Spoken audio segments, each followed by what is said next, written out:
Welcome back to the Coaching Life Podcast.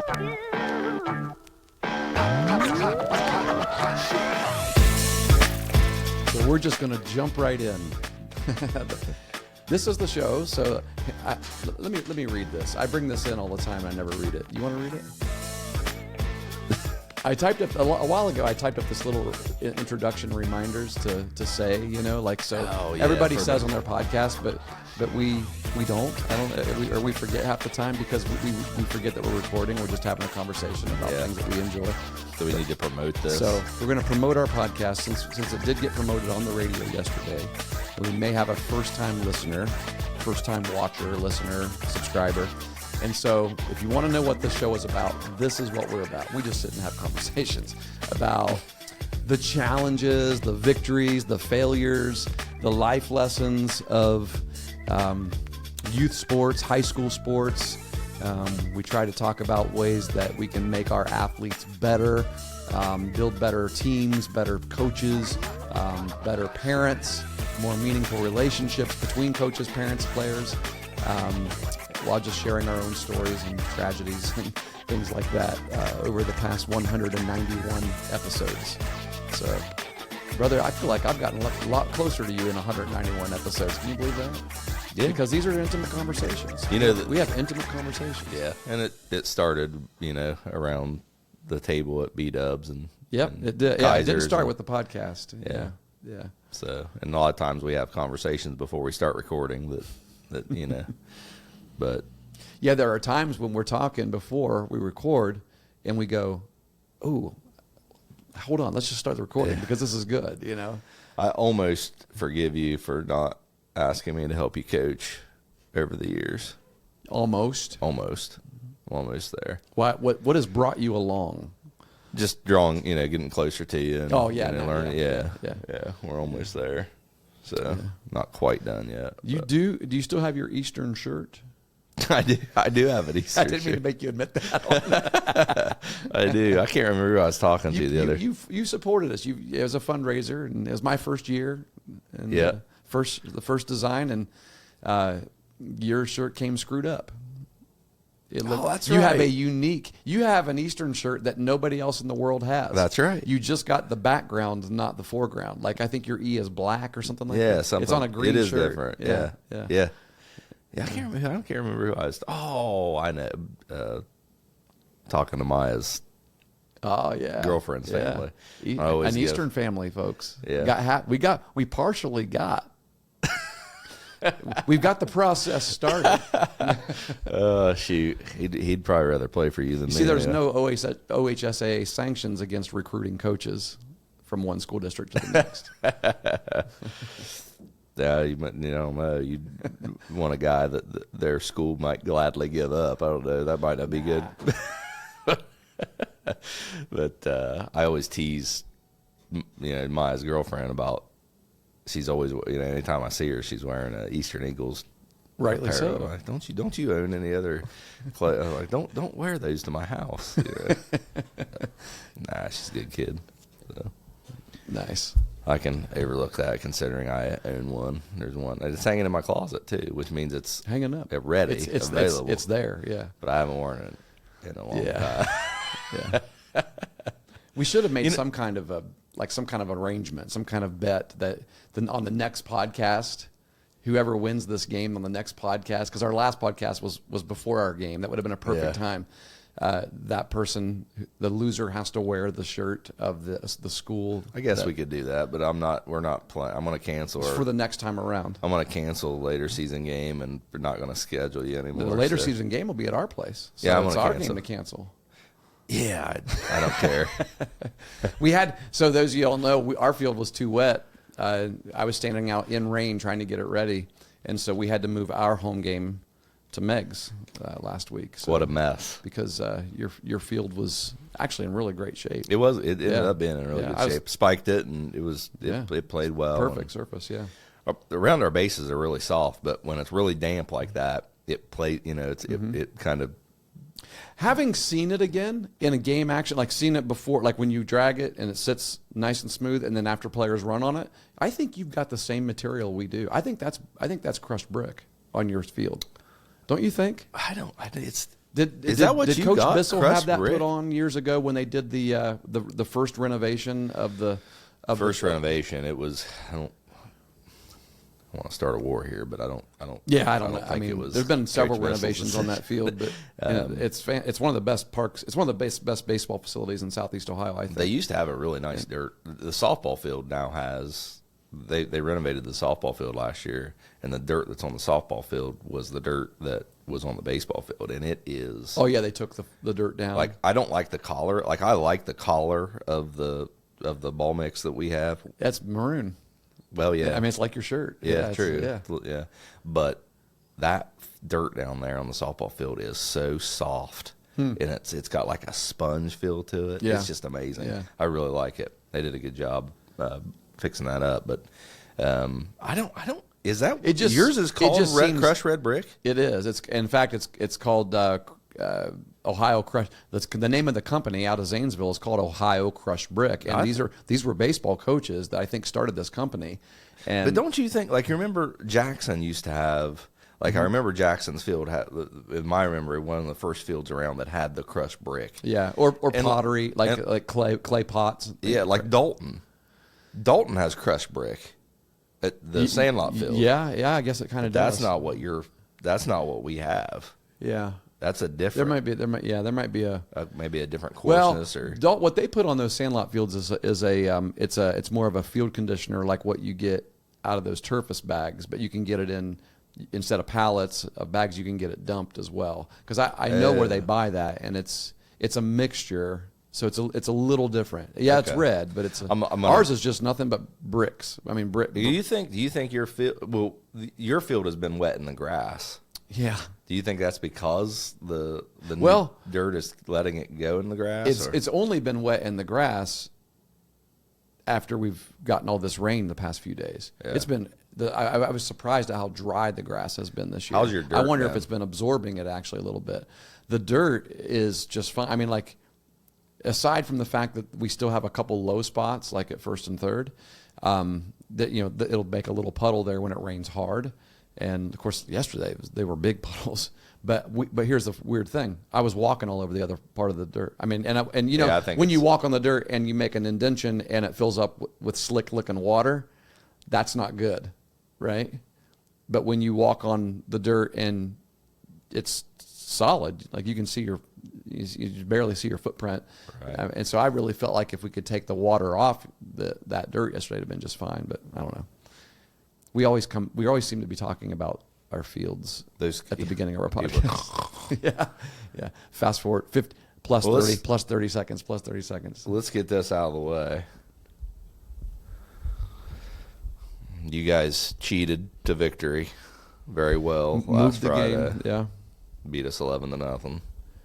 Our guys played really well. I was very pleased with the way they came out with energy and aggressiveness. I think the story of that game was the energy that you guys had in the dugout from the beginning of the game to the end of the game. Yeah. Really impressed me. And you had a bunch of kids there, probably a bunch of kids that knew they weren't going to get in the game. Yeah, we travel with 18. 5 of those kids are what you call two-way guys, varsity and JV guys, and that's just and they know that. They know that they're going to be very limited, if at all. But we want you with us because when we need a pinch runner, and with the new courtesy runner rule in non-league games, it works out really well. We can use one of those guys in that role, and then we also have dugout roles that we need fulfilled. And having those guys in there at an early age, I think, just helps them understand the kind of culture that we want in the dugout. Mm-hmm. And one of the things I've noticed since doing that here, because I've only done it at Eastern because of the numbers, and so we overlap kids a little bit in order to have varsity and JV.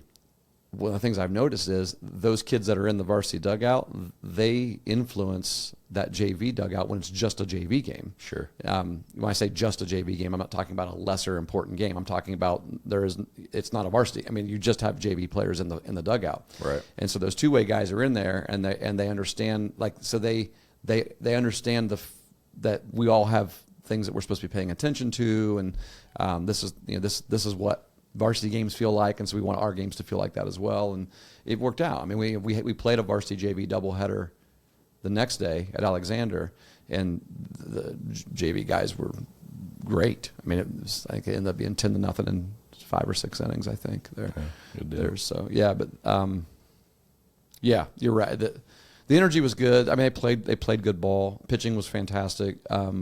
Defense was really good. Solid. Made a few plays that could have allowed us to, given us a little bit of energy that we sorely needed. And Ethan Edwards had a great game on short, and you made some good plays in the middle infield, outfield, made some good plays going back and coming in on balls that were, hitting in between there. And you guys did a phenomenal job with 2 strikes. Your hitters did a phenomenal job with 2 strikes, fighting balls off, getting another pitch. Sometimes they're walks, sometimes they end up being hits. Yeah, I was really impressed with that. So that's a huge emphasis for us. It has been for the past 2 years. Mm-hmm. We do BP rounds with 2 strike approaches. And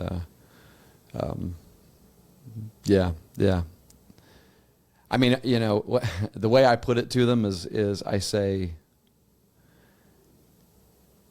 not to disparage any umpires, but I say, hey, listen, guys, these umpires love doing their strike 3 bow, ringing you up. Yeah, I've umpired. Don't let them do it. Yes, it's fun, isn't it? Mm-hmm. You call a third call strike. I mean, umpires should have fun too. I agree. Absolutely. Yeah, they're part of the game. Yes. And so I said, don't let them do it. Let's go an entire game without allowing an umpire to give you a called third strike theatrics. Right. And the way to do that is just to make sure that your at bat is always in your hands.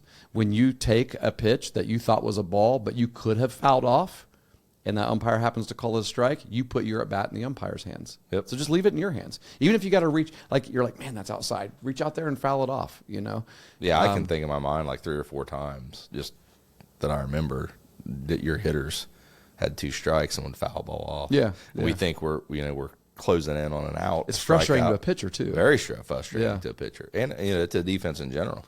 Yeah. The longer you're out there, the harder it is to play defense. It's just a known 100%. Fact in the game of baseball. Yeah. You want as quick innings as you can get. Yeah. Makes it easier. So it was really, really good. It was a really good performance from your hitters there. They did a good job, definitely.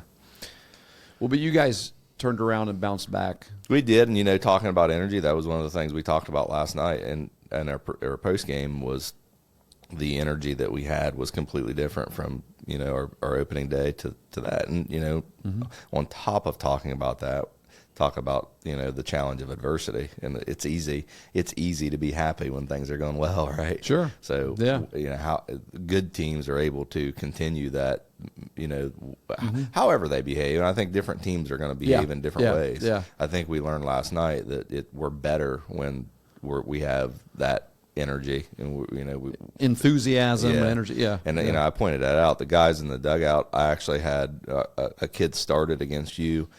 He ended up not playing tonight, and I think I have a roster right now where there's going to be days where there might be 2 days a week where one guy plays and 3 days a week where he doesn't. It's just the way it's going to. Oh, I have the same based situation. On defense. Yeah.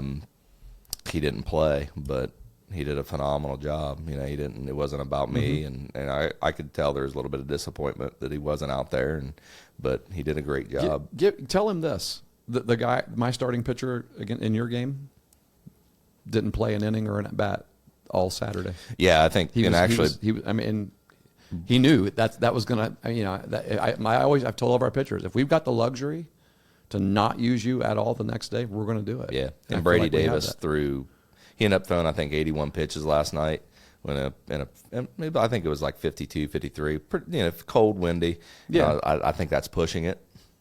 But he was. That's what Rockhold ended up against you guys, 81. Right. Yeah. But he was good. His body language on the mound was good. He was in control. He wasn't laboring at all. Mm-hmm. And I thought, well, I'm gonna finish him. And he wanted to, guys like that do. But I was like, I'm going to finish him, and he's probably not going to play today. He played shortstop against you on Friday. Yeah. So we'll probably go somewhere else, or a different direction today when we play Warren and give him the day off. And that's something I think kids sometimes aren't used to. Mm-hmm. There are reasons. like I sat yesterday, we had a game scheduled every day this week, and not just a game, pretty challenging games. So, Athens yesterday, today we have a league game at Waterford, then Lancaster tomorrow, and another league game Thursday at hosting Federal Hocking, and then Jackson Friday.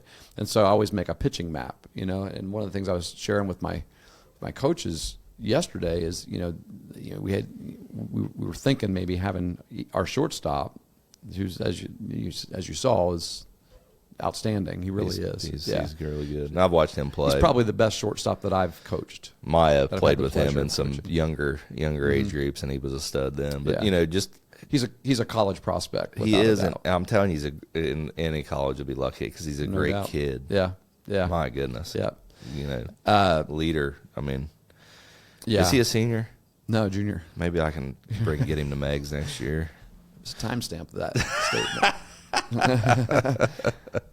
But we were talking about pitching him yesterday against Athens, and then I sat back and I thought to myself, well, if we do, we got to keep him on account because I want that arm to be 75% or better at least. I'd like for it to be 100% against Waterford, the next day in the league with him on shortstop.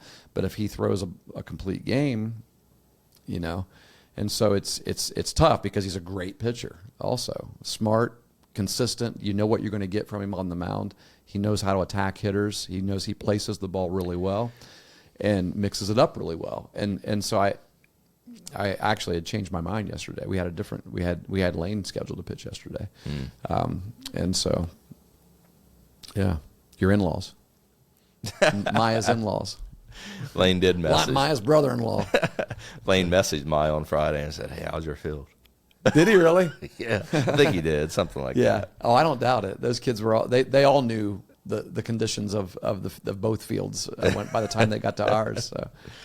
Let me ask you this, because this is something that someone brought up to me a few months ago. Actually, Ken Amesbury. He brought this up to me as a talking point, and I don't know what we're going to talk about. Faithful Coaching Life listener, and he's been around our podcast ever since the beginning. Yeah, it used to be, we're sitting here, buddy, after you whooped me 11-0. It used to be that TVC Hocking games and Ohio games all counted. You lost. Really? You lost to Belper. Like if you lost to Eastern in a TVC game, that would still count on your. So did you have to schedule them all? Yes. What years was this? I didn't realize that. Ken brought it up, so it wasn't when I was at Athens. Did you coach against him? No, I was at Eastern when Ken would have was been there. 2002, 3, 4 those years. That was my, because I was coaching Legion Ball. I coached Ken in Legion Ball. Actually, I helped Brian coach Bowen 1 year when Ken was there. I think it was Ken. Yeah, because Christian is younger than Ken. You know what? I'm thinking about that too now. I'm gonna have to. Because you played in the TVC, right? And we did not. Was there only one division way back then? There wasn't. From the time, whatever year Athens came into the TVC, which I want to say it was like around 2008 or so. Yeah, and 8 or 9. 99, and I don't. There were two divisions, Hocking and Ohio. I think we did. But like Belpre used to be in the Ohio. They did, yes. And was Trimble always in the Hocking? Yeah. Yeah. As far as I know. But, interesting. Yeah. I'm not for sure. Now you have me saying I just took it off of. He brought it to my attention. The topic of the conversation was around, the way that it seems like our society is removing rivalries from games, and talking, college football now that the Ohio State Michigan rivalry, which is probably if not the, it's definitely one of the greatest rivalries in sports. And most people even do rank it up there. Like even people who are not from Michigan or Ohio State, sports talking heads, that will be 1 or 2. Yeah, but now it doesn't mean as much. Yankees, Red Sox. I mean, Michigan knocked off Ohio State this year. Yeah. And the Buckeyes went on to win the national championship. win the national championship. That would never have happened. Yeah, that's true. Before this year. Yeah. Never. So we're kind of devaluing with that bigger the rivals. bracket. You're right. It does. It does. And now, like I think Ken's thought was, because Ken was giving me a scenario where a Hawking team was playing an Ohio team, and the Hawking team had the win to win the league, or they would end up being tied, I think. And so Eastern was there watching the game and cheering, or maybe it's vice versa, something like that. I don't know. I don't remember either. I'm trying to think back, and I'm thinking back on the years that we felt like we were in the run for league when I played, and I don't remember. I remember playing Hawking teams. There was a year. I mean, there was a time when there was no Hawking in Ohio. It was just TVC. But was Southern, and everybody Eastern, would have and been Ohio. Together then, I belied. Okay, we'll go off that. I mean, we need somebody to give us a history lesson on that. Yeah. But I think when they went to divisions, then that became their broke league. it out. Like technically, it's called the TVC, but those are not. I mean, obviously, it's two different leagues. Yeah. It's like some leagues have three different divisions. Well, reach out to us, Ken, and give me some clarification on that. Yeah, maybe his dad will help him with the history of that. Yeah. So, yeah. But I think where I was going with it is game would have even more of a rivalry feel to it if it meant that. Yeah, absolutely. And all of them would. Yeah. But I wouldn't mind getting all the Hawking teams on our schedule. And I say that in counties are rivals. County games are rivals. I mean, don't you think? I think some people think, and some people don't. Yeah. There's a lot of different perception that goes around. When Megs comes to Eastern or Southern goes to Megs, vice versa. I think Southern and Eastern are probably bigger rivals than Megs and Eastern, Megs and Southern. Yeah, yeah, for sure. But why? Because they're in the league together. They're in the league together, right? So there's probably a lot of reasons, but even that, I was talking about that with actually some of my coaches last night because we were playing Waterford tonight, and the guys were like, "Man, your kids, our guys hate Waterford, right? And Waterford hates us, and I think that it feels like Waterford is a bigger rivalry game every time Eastern plays them in any sport, and I wonder if it's because, I mean, to the players, to the fans, no, to the players. And I wonder if it's because they're friends with those kids at Southern. I mean, they their girlfriends go to those schools, they go to their proms, they hang out. I mean, and it's supposed to be a rivalry, but they don't know those kids from Waterford, and they want to go, and I think it's more of a community thing sometimes. Because I wonder about the players on the field at Ohio State and Michigan, right? I mean, now after the game this year, there was a little melee, which kind of brought it back. Like, oh yeah, there's something there. Yeah. But I don't know. But but I, it had that feel. Like our guys, I would think there's some friendships among that cross Eastern Megs. Oh yeah, lines yeah, also, I think so. it had a pretty I mean the look Brady had on his face was this. This is my rival. Brady was locked in. He was ready to go. I know in previous years he's been too. Like it's been an important game for him. Yeah, and I think you have that different kids. It means different things too. Yeah, but right. Yeah. So, I was somebody asked me. Well, somebody talked to me at church on Sunday. He said, "Hey, I was at the game on Friday," and he said, "Man, your team is," and he's like, "I can't describe it. Like when you watch them," he said, "Is the word I'm looking for that they played gritty or just play hard or whatever it is?" And I said, "You could just stop right there," because I said that's the biggest compliment you could give us, because that's the goal. That's what we told them. I basically said, "Hey, go on to YouTube and type in Tennessee Volunteers championship run."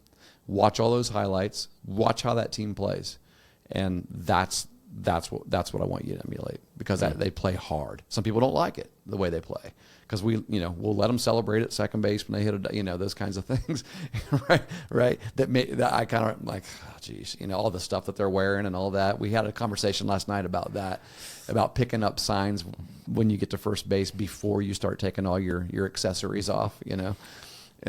Our guys are the accessories bunch, aren't they? Do your guys wear that much stuff? Yeah. Did they? Actually, See, I didn't notice it in your guys because I see it on ours all the time. Jake ended last year, or the year before last, getting pegged in the elbow, his left elbow. So he got at Oak Hill. an Evo shield. Well, and this year in a scrimmage, he got pegged in the elbow again, and so he said, "I'm getting an elbow guard." Yeah. I'm like, yeah, okay.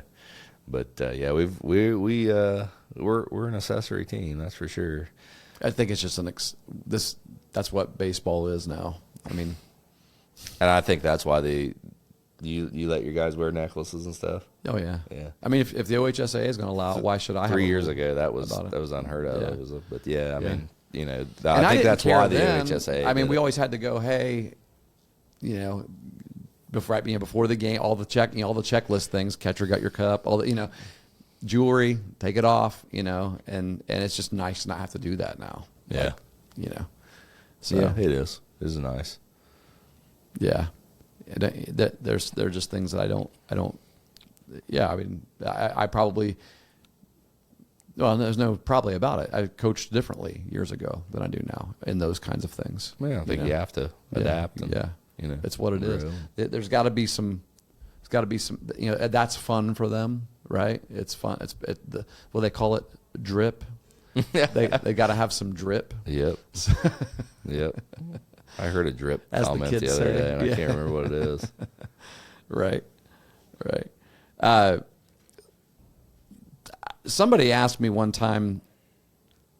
Well, it was actually what inspired a chapter in this book, Coaching Life. How would I describe like what college coaches are looking for when they're looking to recruit players from high school ball? And first answer is why it just depends. I mean, depends on every college coach is different, and Sure. so they're going to be looking for different things. And I could give you an answer, and maybe a college coach would say, "Nah, that's not that big of a deal to me." So I think they have different priorities. But I said, I think there are some qualities that you will see in every college baseball player, or maybe even every college athlete in any sport. I mean, I have the privilege of interacting with lots of different college athletes here on campus. Here actually just recently, just within the past year, as they've just flocked to our church. And so I get a chance to talk to a lot of them, and they all do have these things in common. Like when you get to spend some time with them and talk with them, and I think if you could translate that to your high school program and try to get as many kids with these qualities in your high school program, I really think that it makes a huge difference in your team. And so what I wrote about is it's basically describing qualities that a college prospect has who plays in high school now that I think would be appealing to any high school or any college coach, any college recruiter. But I also would apply this to, hey, I want to see if we can get as many guys as possible on our baseball team to have these qualities. And some of them are going to be intrinsic qualities that are just there because it's who they are. And some of them I think you can kind of build into them. Like the first one is this. And here I'll read a little bit here. The chapter 16, Getting to the Next Level, is the title of the chapter. And I just basically talked about how I wanted to include a chapter in this book that could be shared specifically with young athletes who have aspirations to play a sport beyond their high school years. So many kids desire to play sports beyond high school, sports in college, but they don't have the support or the wherewithal to put themselves into the position to be noticed. And so, what does it take? And, so many kids fall through the cracks because they just don't know what to do. They don't know what's it take to be there. And so I said, if you're a high school athlete who aspires to play your sport in college, do you have what it takes? What does it take? And so I'll just skip ahead a little bit here. There are some main things that I brought up. And the first one, this is the one that I really wanted to talk about, is the first necessity is to love your sport. You have got to love your sport. Yeah. Like if you... I don't think most people know what that means. Mm-hmm. Oh, yeah. Yeah. It really means and I'm going to say this as one who is a Christian, who is a believer, who my highest priority is not baseball. My highest priority is Jesus and my family and my church, and then baseball comes pretty close after that, right? But it means as long as it's not taking up time from those things that are above that, eat, sleep, drink, breathe, baseball. Yeah, I was thinking the or whatever sport you're playing. Yeah, sacrifice. Yeah. What I was thinking. You have to be willing to sacrifice things. That is the the definition game. of love, isn't it? Yeah. Yeah. And Yeah. It is a necessity. You have to love everything about it. Here's what I wrote: the easy stuff and the hard stuff, the good days and the bad days, the practice and the behind the scenes work as much as the games and the glory. You have to love your teammates. You have to love your team, regardless of what kind of team you're playing on. If it's the sport that you love, you'll love your team. yeah. This kind of cuts through well, I didn't play this year because I don't like the coach. Yep. You just told me you don't love the sport. Sure. I mean, Yeah. So that's And fine. you know, and that's fine if you don't. You mentioned earlier, some like at the high school level, you have those types of players, you know, that don't love the sport. And as coaches, we have to figure out how to maximize their potential the same way we do others. But when you go ahead. When if kids come to you and they're asking you, what do I need to do to be a college athlete? I 100% agree with you. You are not going to find a college roster 1 to 35 of guys that don't bring energy every day because they love it, and you won't survive it. Yeah. Yeah. It just won't be worth it to you if you can't find that energy, come out and do that at the college level. It's going to wear you out. Yeah. And you're going to decide that it's not worth. Yeah. The sacrifice. Exactly. It's just not going to work. Exactly. Yeah. And so my point, I guess, in bringing that up is, I know that I've got a good core of guys this year that love it. Yeah. They absolutely. Yeah, I would say I could see sport. that watching them play. Yeah, for sure. You can tell the difference when you have more than just one or two, right? That eat it up. Yeah, I told my guys, after our game, I said, looking over at the Eastern's dugout, I didn't see a leader. Yeah, you're right. In fact, that was the topic of our discussion after one of our scrimmages, Gallia scrimmage maybe, was that I would like to see at least someone whenever, because there's going to be days when we're not as energetic. Yeah. And on those days, we need somebody to kick us in the pants. Well, let me tell you. Well, that's fair. Yeah. Yeah, that is fair. Yeah. And that was. But on your day, that was part of the. That we played you. They were all there. Everybody was all in. They were all leaders. It was opening day. It wasn't right? just one. It was everybody. Yeah. So, but you're right, and I think we talked about this before. The adversity that comes to you, and if you're talking about being a college athlete, it's a person that has to handle adversity well. Yes. You have to in everything that you do, because there's going to be days that you're going to have to study. You're going to have to get a class. But at the same time, you're going to have to, get all your practice and your lifting and everything else in as well. And you're not going to feel like it sometimes. You're going to go out and you're not going to have a good practice. You're going to go out and you're going to make an error in a game, and handling that adversity is huge. And we talked about that last night too, because the difference between what our team looked like on Friday and what our team looked like yesterday was vast. Night and day. Yeah. But the conversation was, it's easy to feel good when things are going good. Did things start out good for you in that game? Did. Okay. Right? Yeah. So, and there was a couple times during the game that, we kind of weathered a storm from a team perspective and an individual perspective.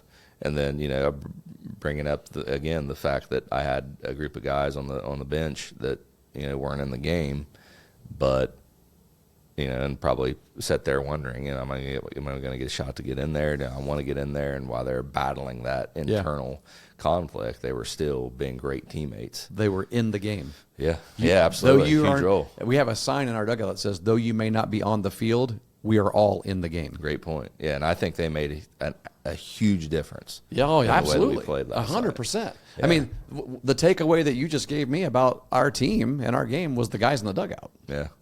Yeah. and they don't understand that sometimes that is a Yeah, and I think huge- what we proved to ourselves last night is we have to be that way all the time, and it's harder to do that. It is. when It you're, is. when you're down 4-0, or Sure. you're trailing early.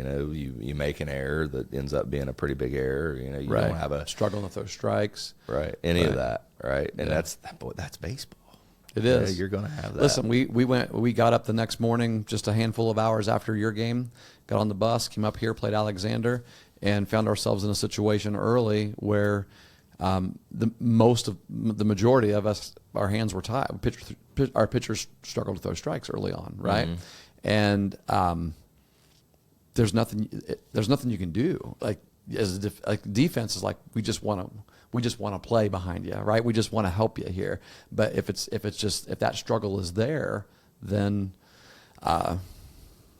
it brings a whole different feel. Yep. So we got down early in the game. I think we scored first, but then we ended up giving up in the second inning. We gave up 2 runs, and it stayed that way for a couple of innings. And because we were barreling balls right at them, and so I was thinking, man, it's going to be one of these days. I truly believed that we were going to win the game, but I was getting nervous because I know what those days are like sometimes. And if you get behind early, and then you could play really good ball and still lose. And that's what was happening. Fortunately, they started to find gaps, but it started to go over their heads, which was tough because that was a good outfield. They had a pretty fast outfield. There was a game. There was a center fielder, and I applauded I said, you guys. I turned around to look at the opposing dugout, and I said, you need to pick that guy up when he comes in. That might be one of the best plays I've seen in a while. Was that center Mason fielder? Morris? Center fielder, Shorter guy. he's a little guy. Yeah.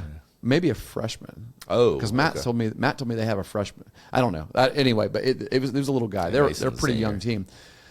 But there was Rowan Gilmore hit a ball that would have gone over a fence in a lot of parks. That's a deep field there. Oh, it's huge. And the wind's always blowing in this direction. Yeah. And he got into it. And that center fielder, when I saw it go in the air, I'm shouting get two. There's no way that either center or left field was going to get to it because it was right in the middle of the gap.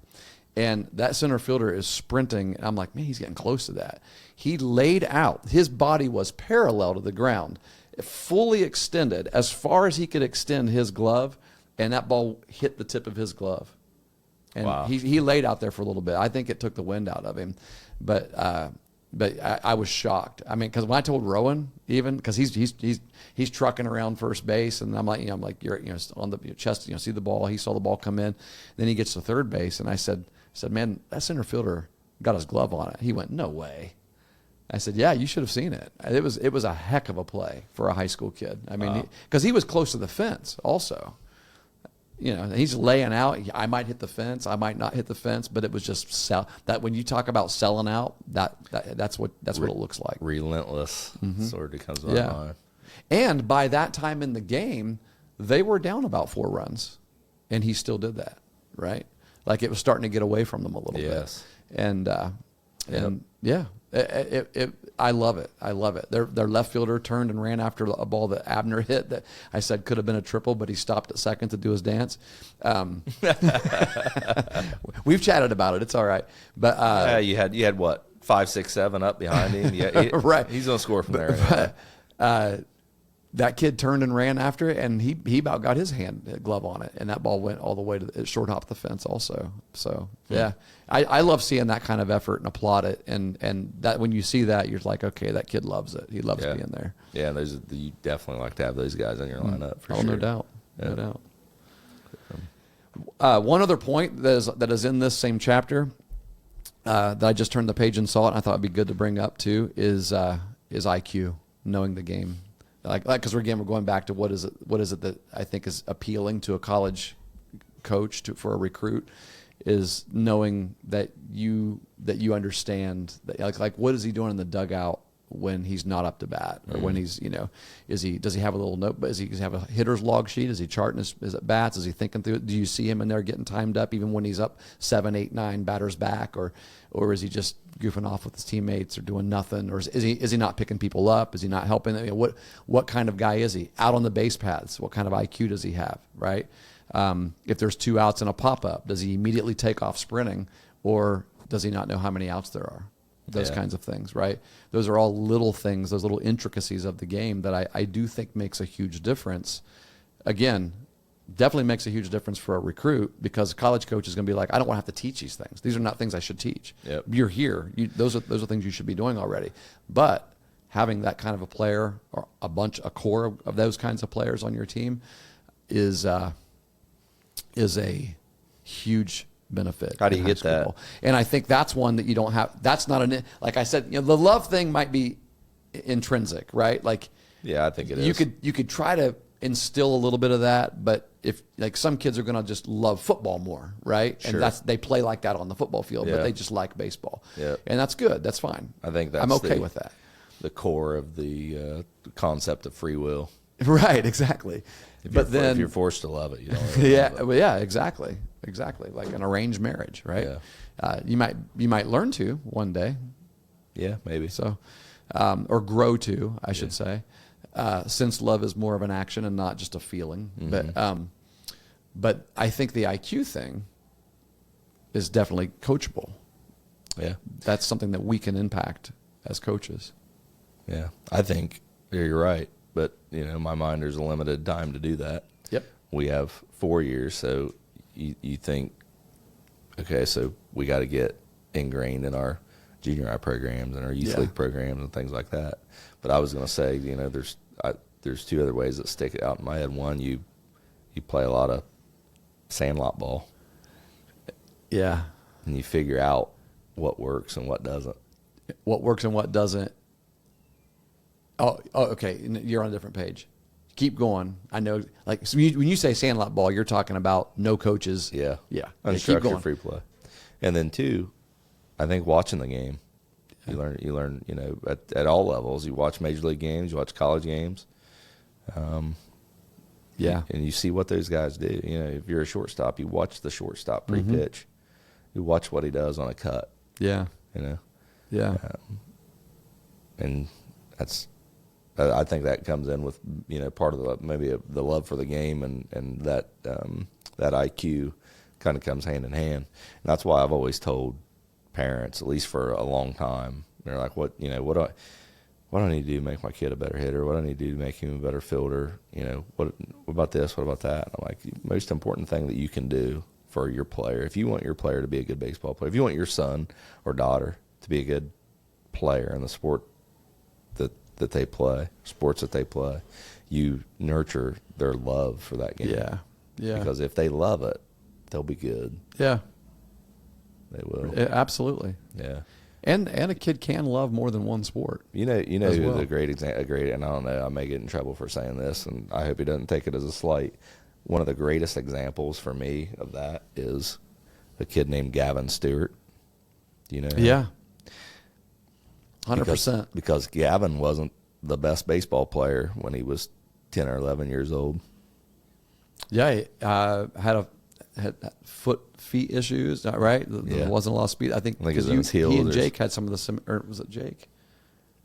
No, he had a similar issue as a guy that grew up with Brock, Andy Costival, when he was younger. Yeah, okay. Like a tendon going around the calf was causing a lot of pain in his feet. And They said he'd grow out of it. Mm-hmm. He worked out of it too. He's going to play college ball next year. Yeah, he's a stud. And one of the things that his coach loved about him, the college coach, because his high school coach is his dad, was he could tell this is a great teammate, and I want teammates like that on my team. Someone who loves the game and loves their teammates. Yeah, he learned that at a young age because of the role that he was in. Yeah, I remember going to watch them play when he was little, and you could because he always played outfield, anywhere in the outfield, and wherever we were sitting, you could always every pitch hear him encouraging the pitcher, every pitch. And you still do. You still do. I wish I could see him play more as my nephew, but Sure. I wish I could see it. But I guess if Jared didn't cancel our game, then I would have seen him at least once this year.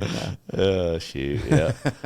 He's going to get mad at me now and text me after. I'll know that he's heard our podcast because here tomorrow or sometime I'll get a text saying, "Hey, why you got to bring that up?" But no, I 100% agree with what you're saying. Yeah. And that's what helps create the IQ, and the love can be nurtured as well for the game if you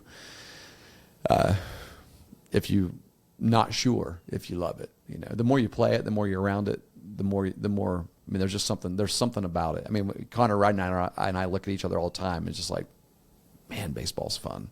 That's his phrase. Coach Ridenhour is, man, baseb's fun. Yeah. Every time I see him with you guys, he's always got a big smile on his face. Yeah, that's who he is.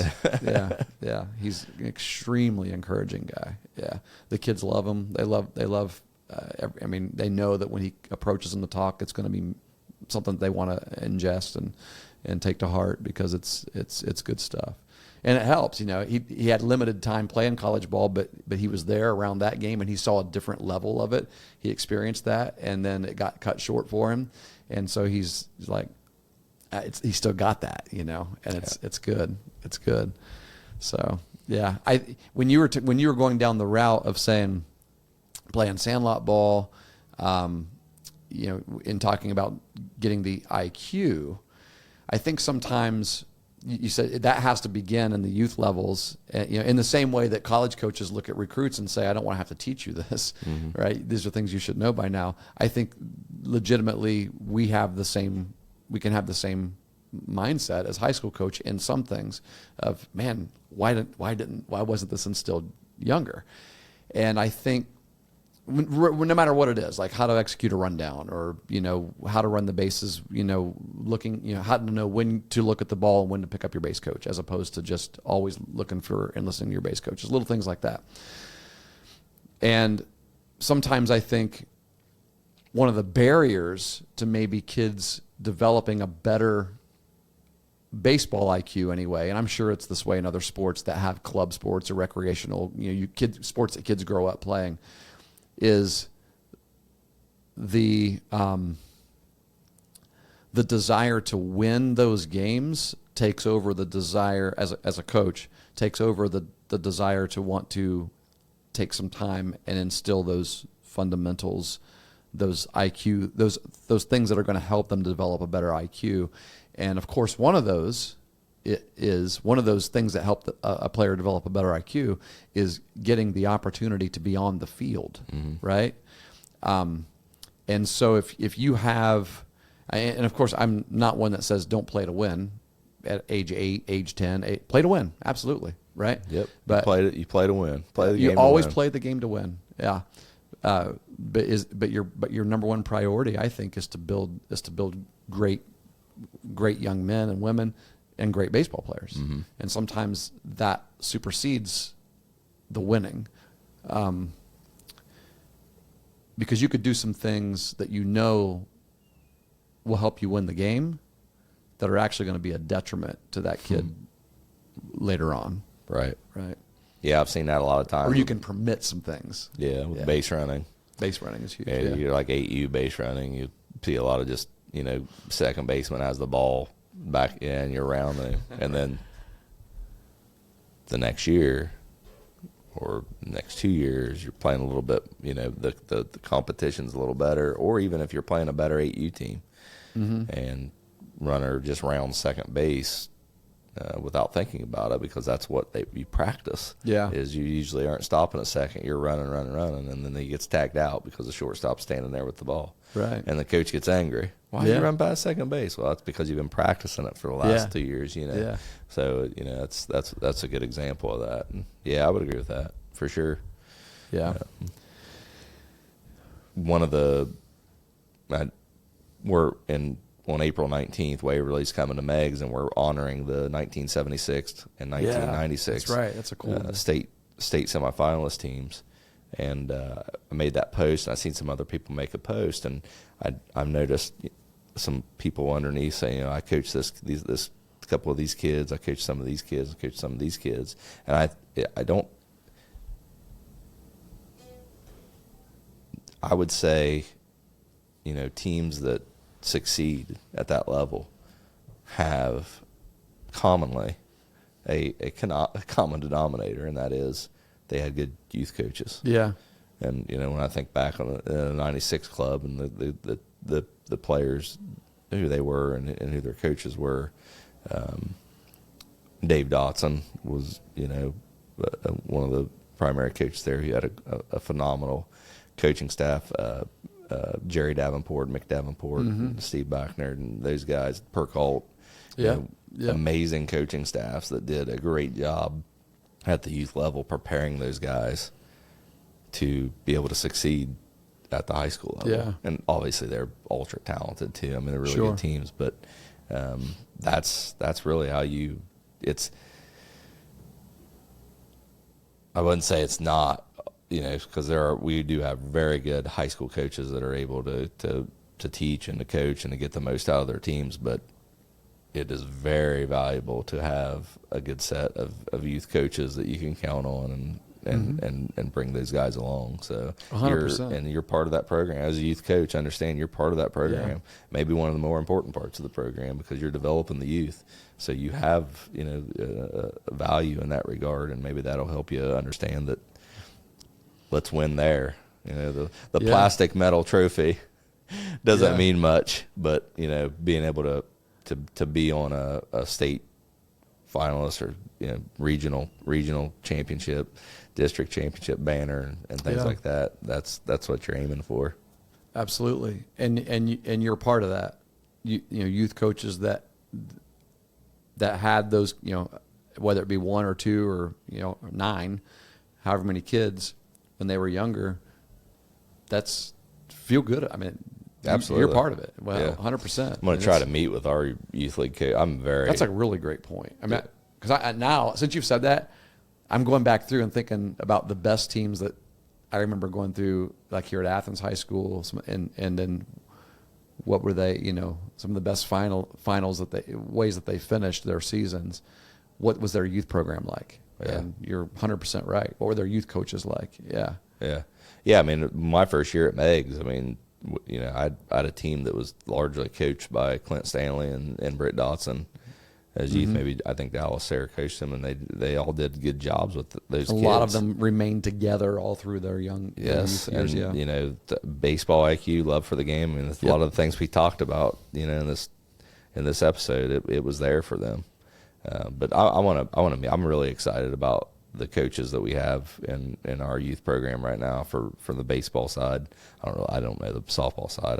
I just know, but I'm going to try to meet with them soon and really just tell them thank you. And I appreciate them being there and doing what they're doing. But I think knowing who those guys are, I think the future of Meigs baseball is bright. So I'm excited about that. Good. Yeah, whether I'm part of that or not, it's an exciting thing to know that's there.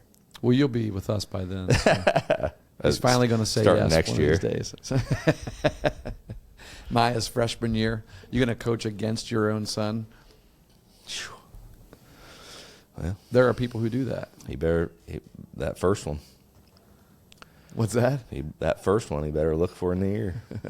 Watch out for it. That's right. It's coming. Could you imagine your home life? Like you and your wife. If you were, like, just hypothetically think about that, right?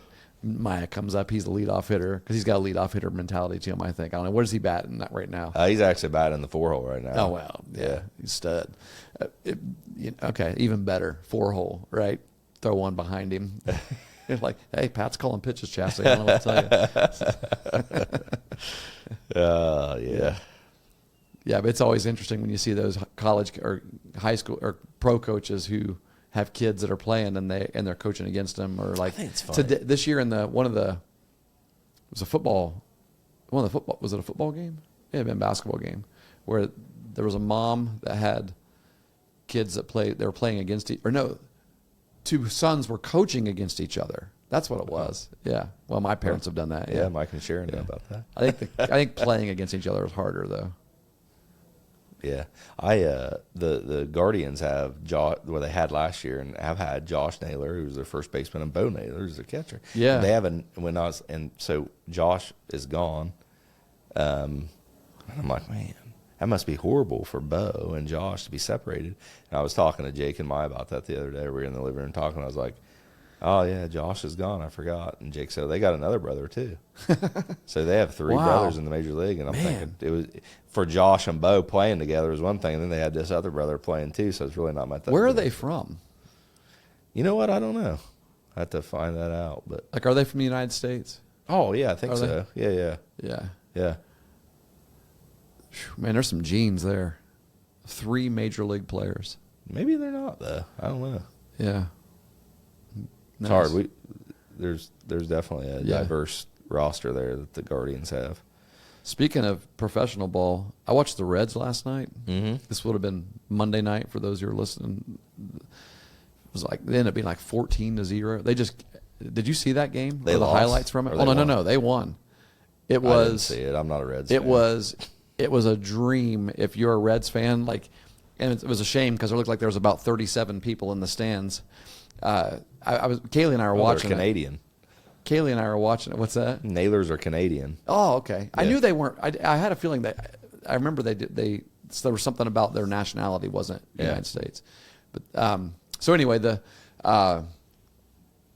they had an inning. I think they started off the inning at six runs, 6-0, and Ellie De La Cruz needed to hit for the cycle. He needed like a double to hit for the cycle or a triple to hit for the cycle, I think. And I think he ended up maybe with 2 home runs in the game. But Wow. they just it was just hit after hit after hit after hit after. It was one of those innings where you're just like, good grief. That it was like I mentioned our Gaia scrimmage. Where it's like they're just hitting it everywhere where we're not standing, and that was the Reds game last night. It was cool to be on that side of it where because all 37 people that were in the stands, it actually sounded pretty good on they were all cheering really loud. I'm excited for the Reds. I'm a big Francona fan. Me too. So, yeah. I like him. Guardians won last night too. Actually, I don't think the Guardians won last night. They won the night before. They won the series against the Royals, which was a good start. Yeah. But I think they played the Padres last night. I'm pretty sure they got beat. They gave up 4 runs in an inning. I didn't stay up. I was exhausted yesterday, so I turned in early. Yeah. Shoot, I just looked at the clock. You got to get out of here. Sorry about that. You know, it's like that's not your fault. You got a game tonight? We do. We're going play? to Warren. Yep. Oh, okay. Yeah, tough road game against the Warriors. So, yeah, see what happens there. Good deal. Well, the field will be ready. Their field looks nice. It does. Yeah. It's a nice facility up there. Yeah, It is. Always like playing there. We haven't fared too well there, but I like Shoot, playing there. we'll probably see your bus. We'll be traveling right alongside each other there. Yeah. Yeah. Because we're going to go right down the road from where you're going to be. Another 15 minutes or so into Waterford. Yeah. Good luck tonight. Appreciate it. Same to you. Conference game for us. Non-conference for you. Yeah, we host Nelsonville tomorrow to start our conference play. So I think our conference games are Monday, Wednesday, Friday. Yours is Tuesday and Thursday. Yeah. Yeah. Yeah. So we're going to go up to Lancaster tomorrow. That'll be interesting. Rain or shine. Yeah. New turf. Tomorrow's their supposed to be field. nice though. So Yeah. The temperature is going to be like today's the high is what 53. I think Yeah, tomorrow's so- 80 something. So yeah. it's no wonder everybody's walking around Spring with stuffy baseball. heads. That Total Media Sports has been Uh-huh. they broadcast it. I haven't watched that yet. Video. Did you watch it? It's a good. I mean, the camera angle's not the best. But Hard I mean, to see. You can't. Well, They were don't have. they were in They don't center have field. cameras that float above the stadium Yeah, like Major you can't League does. emulate that. But they did have a center field cam right behind They the did, pitcher. and they would shift You back and forth. Yeah, you have to have an incredible zoom. Like, have you seen the zoom lenses on those cameras? They actually have it. Yeah. Well, yeah. it's tough to if you don't have the whole field, it's just tough to follow the ball. You know, it's just Right. good. But they Right. do a phenomenal job with it. But I was listening to Coach Ash was on there talking about how in the baseball one of the challenges as a broadcaster for baseball is you're typically outside and there's always wind. It doesn't matter. Like if you have any type of paperwork at all, it's going to be blowing. You better make The sure that- paperwork, and then you're trying to because you. It's Yeah. always yeah. Yeah. So, but they did a good job on our game, and they did a good job last night. I like to listen to those. Who worked with Rick? Bob. Not put you on the spot. Yeah, sorry, Bob. No, I didn't talk to him or anything. I Yeah. just know, and I apologize. I can't remember Bob's last name. I always like hearing how radio announcers describe, because we have a lot of aspiring young radio announcers here in the college. You need to listen to our game last night, because Bob was talking about listening to Reds games when he was younger and scoring the games, and so you could tell he's got a lot of passion for the game. Basically, painting the picture for the people on the. There's a documentary, I think I remember hearing Marty Brenneman talk a little bit about, describing what you see. I love radio games. I do too. I still like to listen to the games on the radio. When you go, put an earbud in, especially turn Browns the TV games. off watching it and listening to the radio instead of. Yeah, when the Browns came back in '99, they weren't on television a lot, so I listened. Those guys are exciting. I don't know what their names are, but I've listened to a lot of Browns games because we have them here locally. They're on 970. Yeah, daggone. Jim Donovan. Yes, Jim Donovan. Which he is. He's not there anymore, but. Oh, okay. Yeah. He always did a great job. Yeah. Phenomenal job. The Bengals guys, because we have Bengals games on the radio here too. Guys too. I do too, but their color commentator. He's a homer. Oh, he's a homer, and he's always spoiling what has happened because he's cheering while the play is going on. That's how I'd be. Right? And so like the play-by-play guy is trying to explain what, like the ball's in the air. That's and the color guy's going, it's going to be picked, pick it. And he's trying, he's like, yeah, as the guy is explaining interception by. I filled in for Coach Ash a couple times during the basketball season, and I had, it's not easy, folks. No, I'm telling you that right now. And a couple times, like I remember, I would either talk too much or not enough. A couple times, Chastity texted me and said, "You're awful quiet tonight." You got to come prepared. I'm like, it's hard. You don't understand. Like, there's certain as the collar, especially basketball. Like, when do you get a chance as a color guy in basketball? Normally, it's after the play to half court when there's a whistle. But there's also, like you talk about, one of the jobs of a broadcaster is to get your sponsors out there. Mm-hmm. So, one important thing for the radio station is to give Baum's Lumber the credit for their sponsorship. And, every time there's a three, it's from the lumberyard. Okay. So, the lumberyard. Three. You got to remember to say it. Yeah. So, but there's like the first few times that I helped out Coach Ash, I would start to talk, and it's like, you can't talk over me, Pat. I'm like, yeah, I get it. He told you I'll that? get better. Well, that's awesome. The point is, but he's right. Yeah, because the point is, if I'm talking, he's talking, no one's hearing anything. Yep. So we're wasting our time. Yep. You know what I mean? Yeah. And there's the play. There's a rhythm to it. There is the value of the play-by-play guy. The color guy has to pick his spots. So the color commentator. If you're going to cheer, do it like that. Yeah. So yeah, it was fun though. I enjoyed doing it. Cool. Maybe someday I'll get into baseball. I don't know. You get into broadcasting, and I'll get into umpiring. Mm-hmm. You would like umpiring too, though. Nah. You and I should become a team. I don't know. We should. That's finally where we're going to team up one of these days. I'd rather we're going to go out and make some extra cash. I'd rather us broadcast than umpire. Than umpire. Umpiring is really tough too. People don't understand. It is tough. Yeah. I'm not saying that I'm going to do it because it's easier.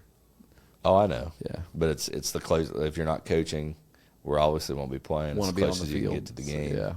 Yeah. And we need them. We need umpires. Absolutely. We need umpires that are passionate about the game. Yeah. There are a lot of guys I've met, like college students here, who have a desire to be an umpire, and their story to me was, I wasn't very good, but I love baseball. I'm okay and with so, that. Oh, 100%. I'll take those guys. Because those are going to be your best umpires, probably. Yeah. Because they're students of the game. I thought you were saying they weren't very good at umpiring. No. I know. I wasn't a very good player. Yeah. But I love the game. Yeah. And I just want to be on the field. Yeah. And so this is my chance to be on the field. And it's going to be a student of the game. Because the people who it doesn't come as natural to, they got to work a little harder. And so that's your baseball IQ guys. Yep. Usually. Passion for the game. I think number one quality of a good official. You have to have passion for the game. Yes. if you do, it'll carry you a lot of, it'll do a lot of good for you. So, and I think it helps to be a people person as well, because while you're out there doing a job, right, it's still a relationship.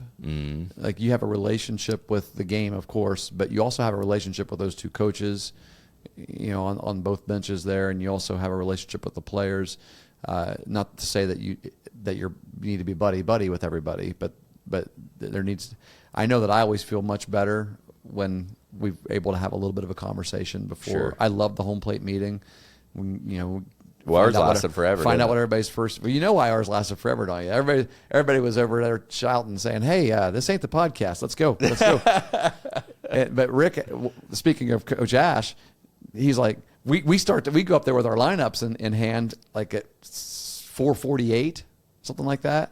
It was we still had at least 10 minutes before 5 o'clock, and Rick goes, "Hey, are you guys going to play as soon as you're done with ground rules?" And I said, "Usually," And he said, "Oh," and I could tell he was nervous because he had to get those ads in. They have a schedule also, right? Yeah. And it wasn't just radio this time; it was radio and TV, or I guess YouTube broadcast. And so I said, "Well, we'll stall," and we stalled. I think we started at about 2 till or something like that, maybe 4:58, something like that. So, yeah, and it wasn't hard with Phil there, because Phil likes to talk too. Yeah. Yeah. There's a guy that has a passion for the game too. He does. Been around a long time. He does. He has been around a long time. Yep. Yeah. Never thrown me out. Can't believe it. Shocking. I might be the only person he's never thrown out. Yeah. There had to have been a handful of times that you should have threatened. Yes. That's all I needed. He has but he's again, relational, but also authoritative, right? I'm going to moderate this game, and I'm going to do my job. You guys do yours. Don't try to do mine. Yep. Yeah. Yep, for sure. All right. There we go. More baseball, more personal We were going to be stories. done by 12. And now it's 12:30. That's how it happens. That's right. That's the genuine conversation that we have, folks. That's it. It is. So here's the last part of the tape of the paper. If you do not yet subscribe to our podcast, please do. This makes it so much easier to make sure that you're not missing any episodes. We also post video versions of our podcast on our YouTube page, so you can check it out there if you like video, or you can check out video on Spotify if you're not a Spotify user. Or you can still get the podcast on any podcasting platform, but we'd much rather you subscribe and give us a review. Yeah. If you're on Apple, especially. Yeah. And you know what I didn't say? Give us a 5-star review. No, I'm a little bit annoyed by podcasts that do that. A lot of podcast hosts say, I'd really appreciate it if you could give a 5-star review. Well, how about you just say, give us the review that you think we deserve. Yeah, absolutely. So, yeah, they probably have more riding. But they're trying to make money. We don't care. You be honest with us. So I think somebody did give us a less than 5 on one of those, because you pointed it out. Yeah, we're gonna find you. That must have been one of them bots from Nigeria. That's what it was. Thanks for joining us, everyone. See you next time. Yes.